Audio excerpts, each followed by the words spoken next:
is happening, Magnus? Don't mind me. Got my printer going behind me, printing out some stuff for me real quick. It's just one sheet. But it's kind of funny that this is being released now because people are flipping out. People are flipping out about The Last of Us Part 1 just being basically like a prettier version of the remaster we already got. So a remaster of a remaster. So let's see what they got to say. Because, you know, you're hearing that they did redo certain things and certain gameplay. And basically, we're watching this to see if it is worth the $70 they're asking for.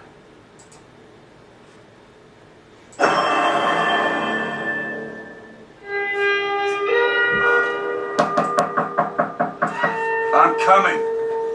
More than 2 years ago, when we were finishing Last of Us Part 2, and we're working on those flashbacks within that scene for the first game, we got excited with the idea of like, oh man, what if we made The Last of Us Part 1 to look as good, if not better, than what we had done with Last of Us Part 2, which we really pushed the boundaries of like what we could do from gameplay and a graphical standpoint, and felt like if we do that, we could actually come even closer to our original vision of what the first game would have been had we not been constrained by technology.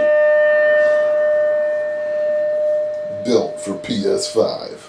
The original creative vision of The Last of Us, I think in a lot of ways was larger than what the PlayStation 3 was capable of.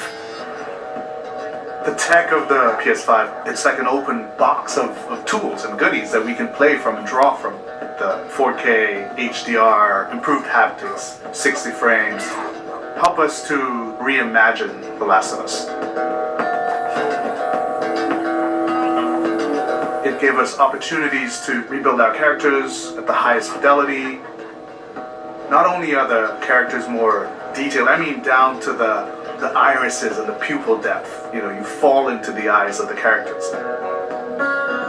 Aside from that, facial animation is just way more believable. Like all the nuances, all the little subtle reactions, glances, glares, right? Like you get all of it almost closer to sort of the original performances.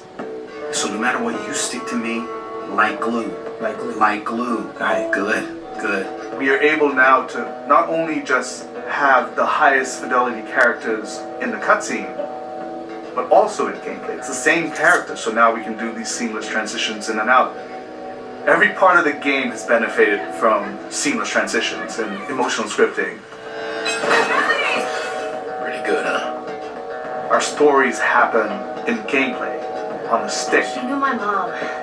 All this stuff is designed to keep you constantly in this world. Riley, come here.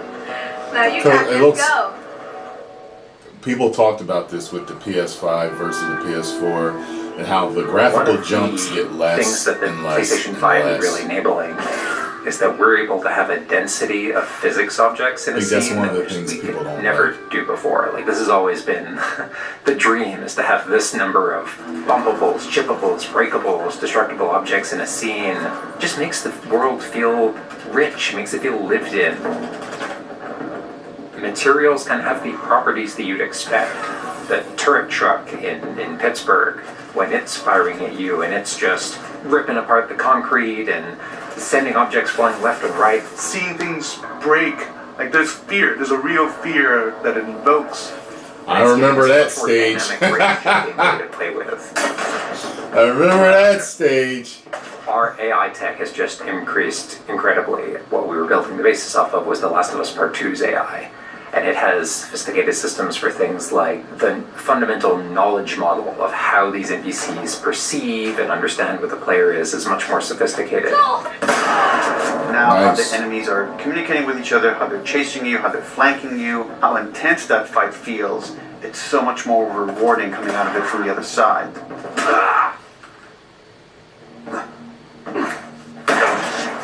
One of the other big AI improvements is the buddies.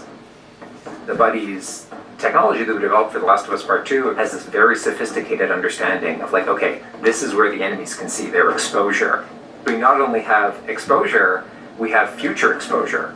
So buddies can know, okay, that enemy is walking forward and they're about to round this corner. So in 3 seconds, that corner is going to be exposed. So I'd better move now to avoid this enemy seeing me.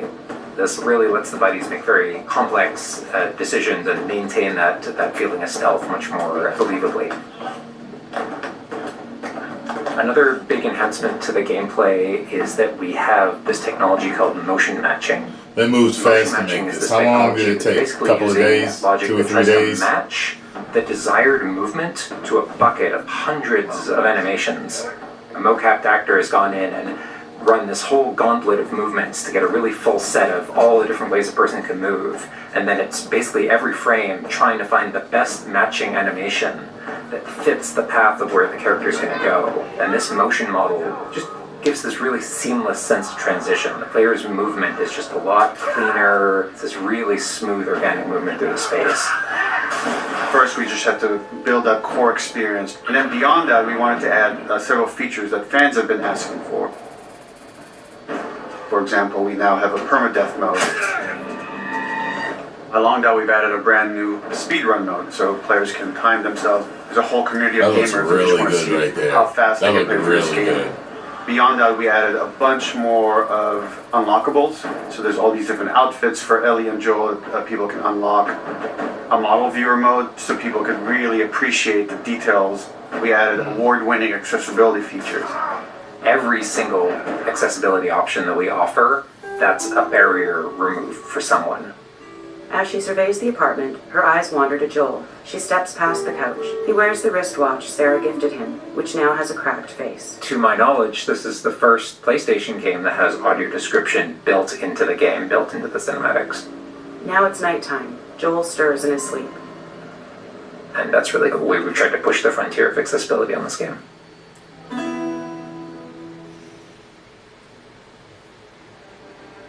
So much of the identity of The Last of Us is the world.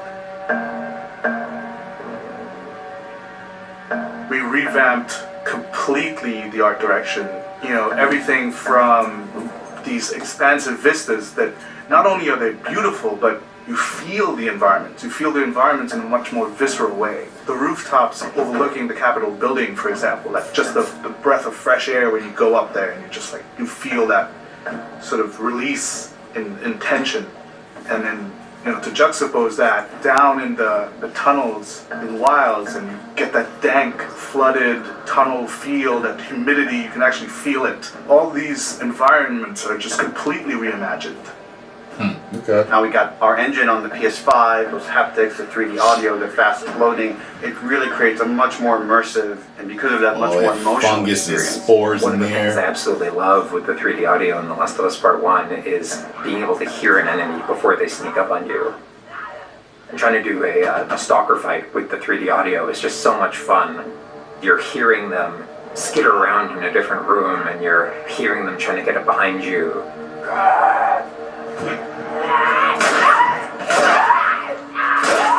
You shot her in the two-part cooch. reaction. I saw that. Hearing, turning, seeing, reacting. It just really heightens that sense of just being grounded. You are in this character. You are in this world. Now, with the PlayStation 5, the amount of control that developers have over the DualSense, it's really, really cool. All the guns in the game have a variable amount of resistance on the triggers when you aim them. The way it works with the bow is that at the very beginning, when they're starting to draw the bow, there's a little bit of resistance. And then as the bow gets tauter and tauter, the amount of resistance is increasing. And then when you release the bow, you're also getting that resistance going out of the trigger. When you are aiming and firing the shotgun, you're going to get a haptic vibration on the shot, and then what I think is one of the ways that the DualSense really advances things is you're going to get a haptic vibration on the pump of the shotgun. And what's much more sophisticated about that on the DualSense is that in effect has a little like speaker in it, and it's playing an audio file that comes through in the vibrations, and those two beats is what you're going to feel on the controller. Looks like a good spot. This also ties in to the new workbench animations. So if you're seeing Joel taking apart a gun or screwing something in or putting a new stock on a gun, that moment where he's like jamming that on, you're going to get that haptic feedback on that. Okay. We have, haptics all across the board, for all the moments you kind of expect for clambering, jumping, landing, meleeing, getting meleeed, like all those kind of high intensity moments we have represented in the haptics. Ooh! What I personally absolutely adore is the way we can enhance the really like quiet, subtle moments of gameplay. Uh-oh. So it's like when Joel goes in to pet the giraffe, getting that little like touch on the haptics as he's petting the giraffe. To me, that's the That's weird. essence of The Last of Us. It's the high tension moments, it's the low tension moments, it's all of it feeling grounded. It's you're feeling immersed in this world. It's all about bringing you along with that story in as many ways as we can, and that's what the new technology on the PlayStation 5 is allowing.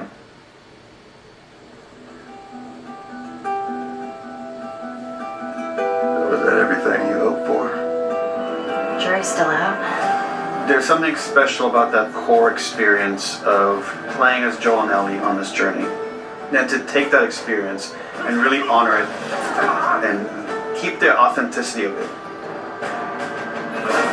but elevate it in every way possible, whether it's pipeline, whether it's art direction, whether it's technology, everything that allows us to make that experience better. Not different, extremely better. That's why, to me, this is the definitive way to play The Last of Us.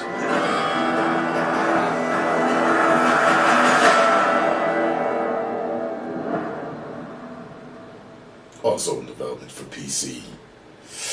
Well, what do y'all think? Is it worth the $70?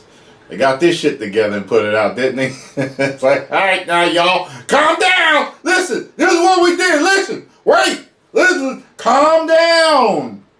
This is what we did in this one. See, this is why we want to charge $30 for it. See, it's worth it, right? What do y'all think? I'll think on it. I'll think on it. When it comes out, maybe I'll get it, maybe I won't. I'm still mad about The Last of Us Part 2. One of the outlying games where the story is truly integral. Most games, story really doesn't matter. That's for most games. What we want is just great gameplay, hours and hours of great fun. But something where the story mattered so much. Oh.